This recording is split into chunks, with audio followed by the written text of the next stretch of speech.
உலகெங்கும் உள்ள ஜெயா டிவி நேயர்களுக்கு காலை வணக்கம். நம்ம பார்த்துக்கிட்டு இருக்கிறது பாரம்பரிய வைத்தியம். பாரம்பரிய வைத்தியத்தில் அலர்ஜிக்கான மருத்துவம். அலர்ஜி ஏன் வருது? வாசனை பொருட்கள் சேராமல் வரும்.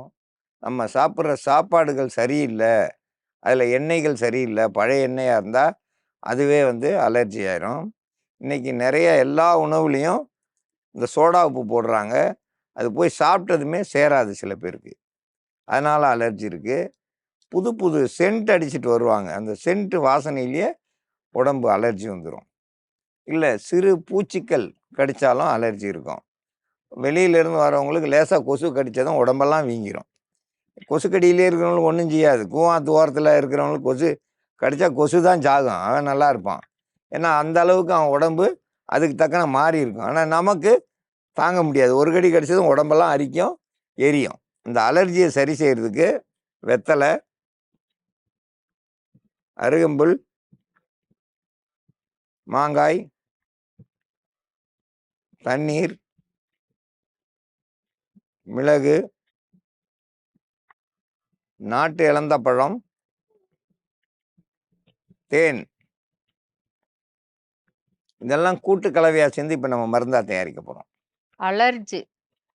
அலர்ஜினாக்கா உடம்பு முழுக்க தடிப்பாக வந்துடும். சில பேருக்கு அரிப்பு இருக்கும், சில பேருக்கு எரிச்சல் இருக்கும். அதை சொரிஞ்சு விட்டாங்கனாக்கா புண்ணாயிரும், தடுப்பாகவும் ஆயிரும், வெயர்க்குரு மாதிரியும் இருக்கும் சில பேருக்கு. அது எந்த நேரம் வருது அப்படின்னு சொல்லணும் அப்படின்னாக்கா, நாம் சாப்பிட்ற உணவுகளில் ஏதாவது ஒன்று அஜினோமோட்டோ, அந்த சோடாப்பு அதிகம் கூடி போச்சுனாக்கா அவங்க உடம்புக்கு ஒவ்வாமையினால வரும். மலச்சிக்கல் இருக்கிறவங்களுக்கு வரும். தோல் நோய் உள்ளவங்களுக்கு அந்த அரிப்பு, அலர்ஜின்றது அடிக்கடி வரும். இப்படி இருக்கிறது குழந்தைங்களுக்கும் வரும், பெரியவங்களுக்கும் வரும். மாத்திரை மருந்துகள் அதிகம் சாப்பிட்டுக்கிட்டு இருக்கிறவங்களுக்கு, அடிக்கடி மோஷன் போகாமல் இருக்கிறவங்களுக்கும் கண்டிப்பாக அலர்ஜி அடிக்கடி அவங்களுக்கு வந்துக்கிட்டு இருக்கும். அந்த மோஷன் நல்லா போகும் மாதிரியே பார்த்துக்கிறணும். தண்ணி நிறையா குடிக்கணும். அவங்க ரத்தம் சூடாயிருச்சுனா தான் அவங்களுக்கு அந்த அரிப்புன்றது இருக்கும். ஒவ்வாமையினால் உள்ள கசடுகள் இருந்துக்கிட்டு அவங்களுக்கு வெளியேற முடியாமல் அது ஸ்கின் வழியாக தான் அந்த அறிகுறிகளை காட்டும். அந்த அலர்ஜி போகிறதுக்கான மருந்து தயாரிக்கும் முறையை பற்றி பார்க்கலாம். மிளகு ஒரு 7 மிளகு, மாங்காயில் ஒரு சிறு துண்டு எடுத்துக்கிட்டால் போதுமானது. இதெல்லாம் அரைச்சி எடுத்து நான் கொஞ்சமாக நல்லா அரைச்சி எடுத்து விழுதாக வச்சுருக்கிறேன். இப்போ இது கூட நாட்டு இலந்தை பழம் ஒரு 10 பழம் அளவுக்கு நல்லா பிசைஞ்சிடணும் தண்ணிக்குள்ள.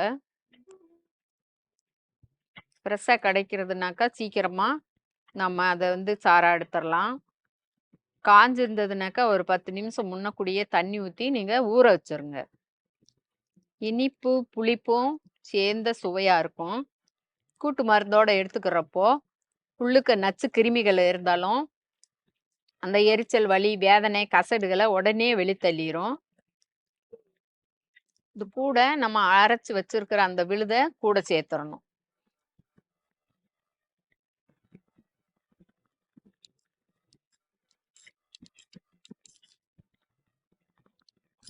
கூட ஒரு ஸ்பூன் அளவுக்கு தேன் சேர்த்துக்கிறணும்.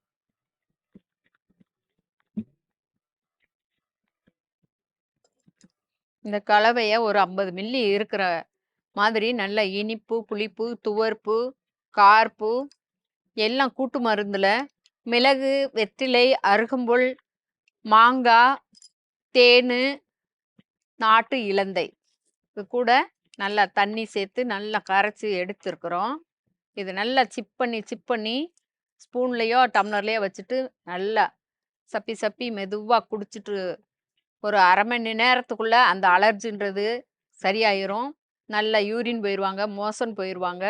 அந்த தடிமனாக இருக்கிறது உடம்புல எரிச்சல், தடிப்பாக இருந்துகிட்ருக்கும். அதெல்லாமே அலர்ஜின்றது சரியாயிரும்.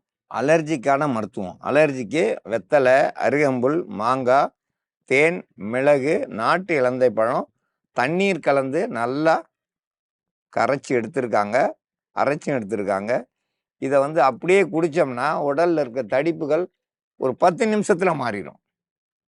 குழந்தைங்களுக்கு அப்படியே எடுத்து ஒரு அரை ஸ்பூன் வாயில் கொடுத்தோம்னா அந்த உடலில் இருக்க அந்த மாற்றங்க, அந்த சொறி மாதிரி இருக்கும், கொஞ்சம் புதுசாக வந்திருக்கோம், வீக்கமாக இருக்கும், செவந்து போயிருக்கோம், அதெல்லாம் உடனே சரியாயிரும்.